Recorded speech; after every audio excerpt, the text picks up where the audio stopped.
Assalamu alaikum my dear students. You are welcome to my class. In your previous classes you have learned about transformation of sentences.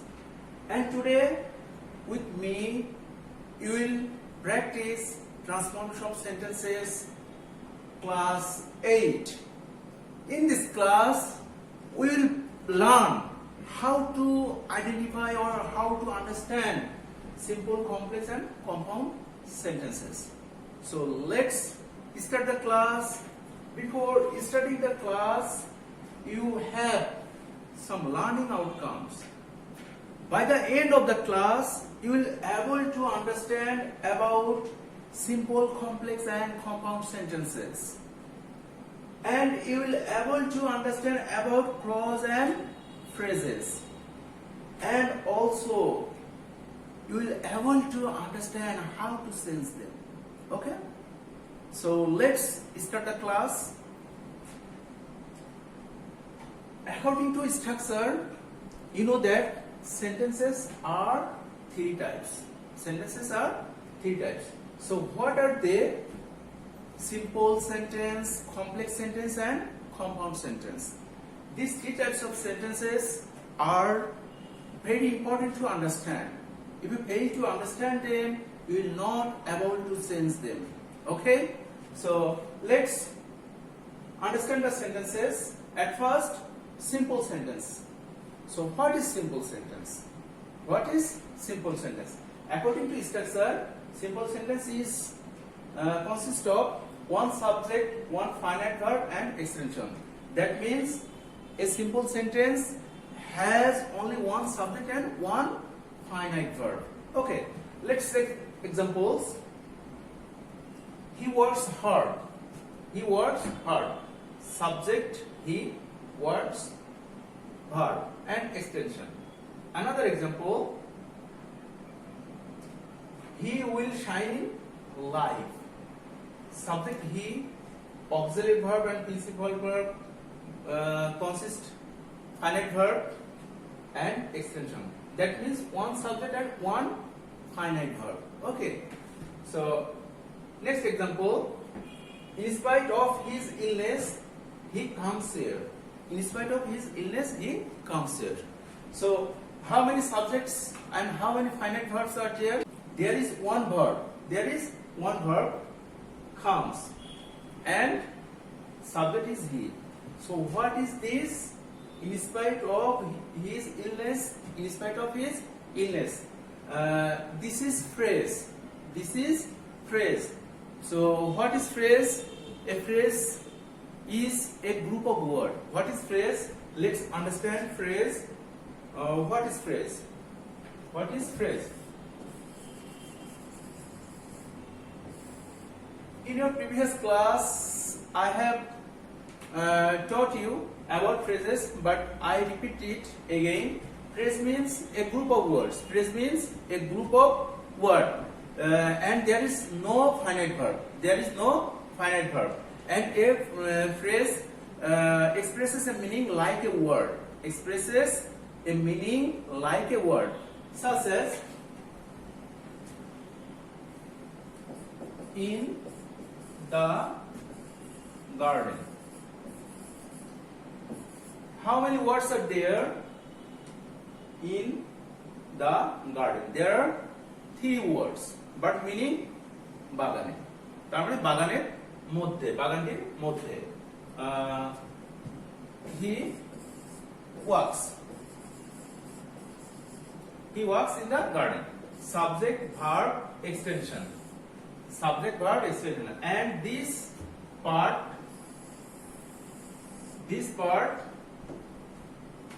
becomes a phrase. Okay. If you want to make it phrase, the total sentence, if you want to make the total sentence like a phrase, so that time you may use, okay, walking in the garden. It becomes a phrase. it becomes a phrase.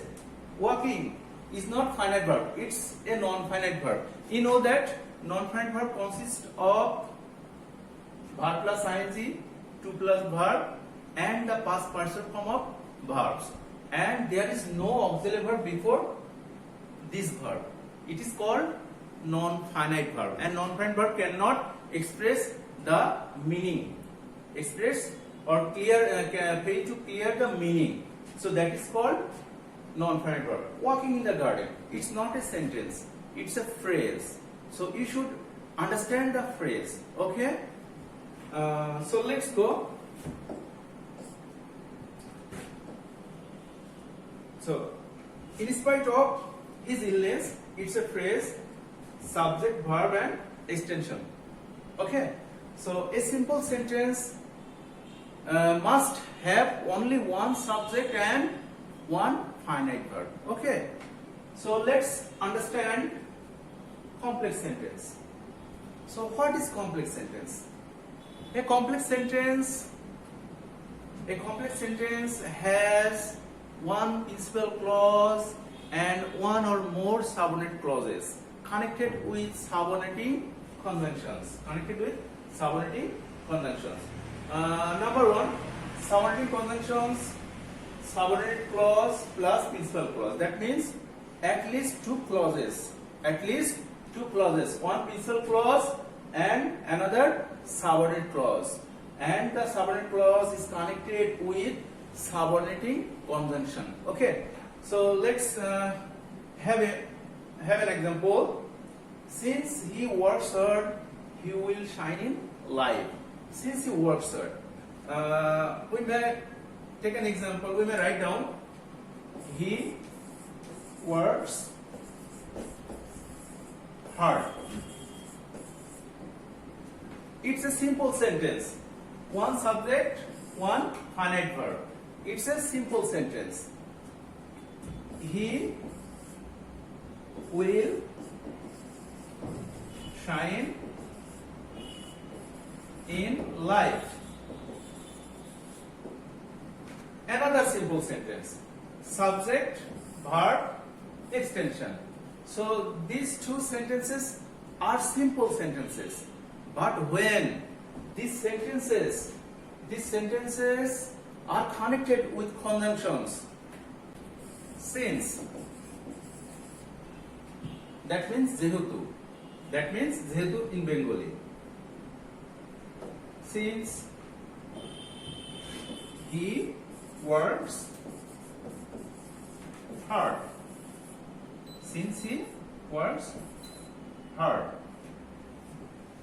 It does not complete the meaning itself. Okay?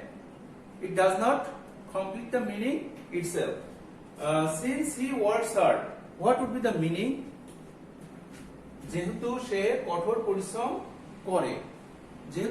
পরিশ্রম করে, তাহলে কি হলো? যেহেতু সে কঠোর পরিশ্রম করছে তো কি হয়েছে? It does not complete the meaning. So it's not a sentence now. So what is it? If you use here another clause, it's a clause.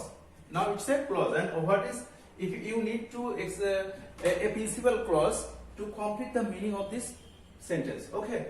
So he will shine.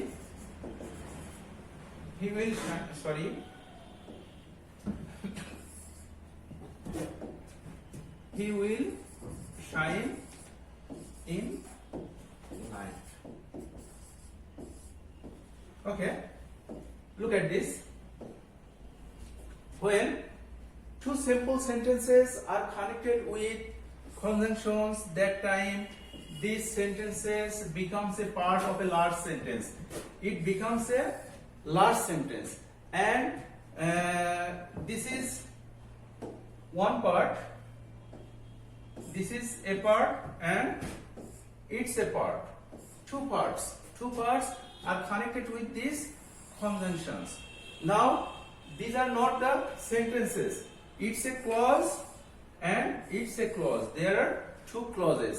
So if simple sentences are connected with conjunctions, they becomes the clause. Clause means a part of a large sentence. Clause is a part of a large sentence and it must have a subject and a finite verb.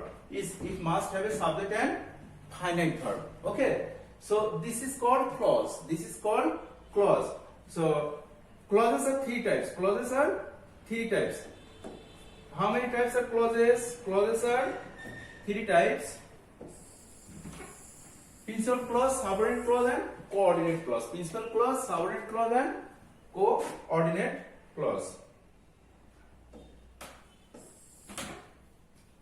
Principal clause, subordinate clause, and coordinate clause. We know that. So comes here in this sentence, since he works hard, it's a clause. He will shine in light. It's a clause. So if you want to say which one is principal clause, you should close it and then read it. Since he works hard, is it able to complete the meaning? Is it able to complete the meaning?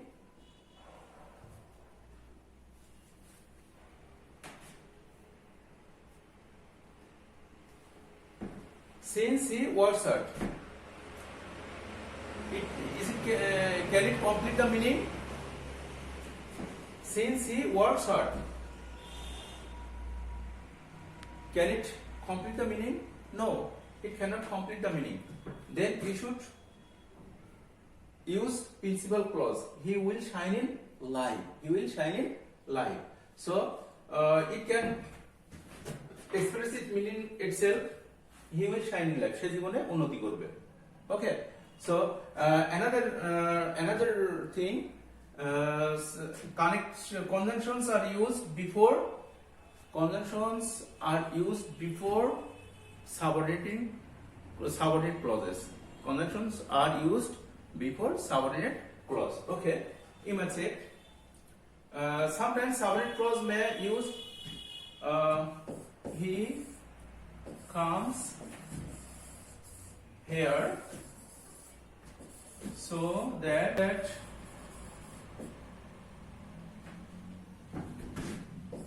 we can help him.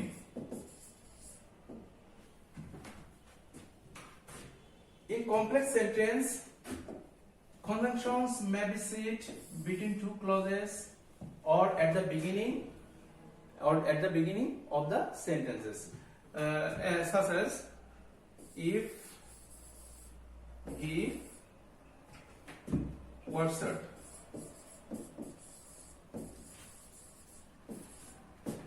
he will make a good result.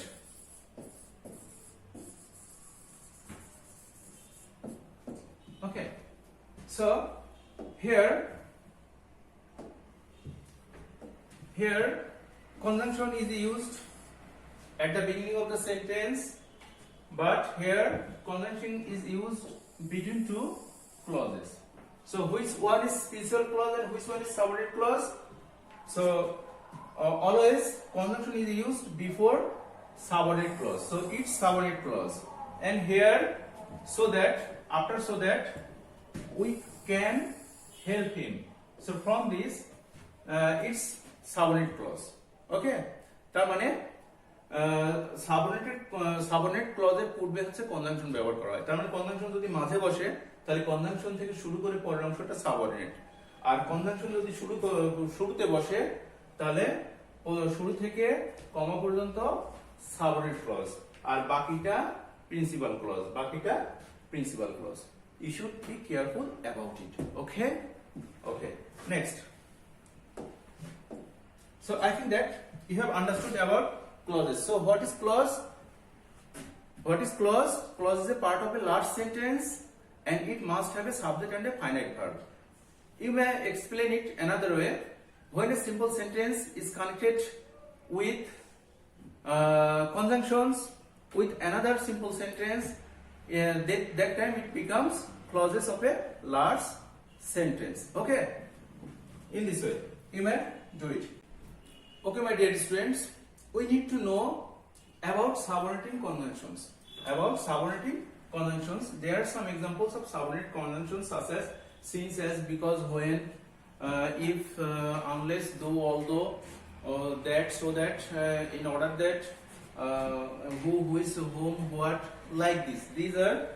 These are subordinating conjunctions, and these conjunctions are used in complex sentences. These conjunctions are used in complex sentences, and they sits before subordinating clause.